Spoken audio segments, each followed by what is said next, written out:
If you're looking for a way to see the best of London, why not take a trip along the banks of the River Thames? To start your tour of the capital, hop on the tube to Tower Hill and you'll find yourself right here outside the Tower of London. Built by William the Conqueror back in 1077, the tower has served as a fortress, a royal palace, and perhaps most famously of all, a prison, whose inmates have even included our very own Queen Elizabeth I.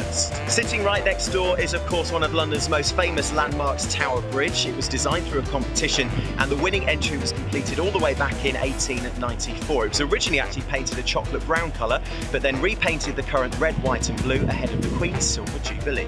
On the other side of the bridge is a great place to stop for a drink and something to eat right here at Butler's Wharf. It was built all the way back in 1871 as a shipping wharf and was home to the largest tea warehouse in the world. Now though, of course, there's something a lot more interesting.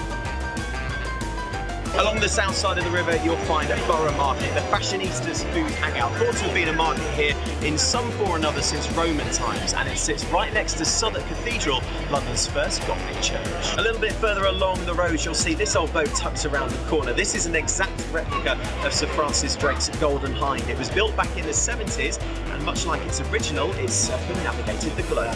Another replica you might be familiar with is this, the Globe Theatre. It was built here at this location back in 1997 and incidentally is the first building in London to have a thatched roof since the Great Fire back in 1666. But it's behind the Globe here on Park Street that the original stood in 1599. It was dismantled by the Puritans in 1644 and it's now home to a load of new flats. And so on to Waterloo Bridge, designed by a guy called Sir Giles Gilbert Scott. He was also responsible for the look of the capital's red phone boxes. The bridge itself was built back in the 1940s by a workforce mainly of women because of course the majority of men were fighting at war. So the bridge became affectionately known as the Ladies' Bridge.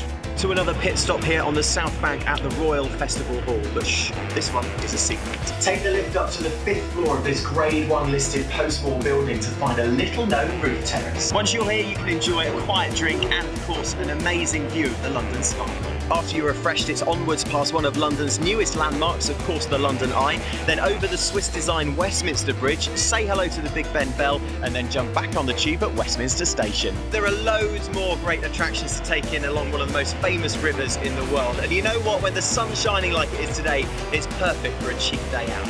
Enjoy.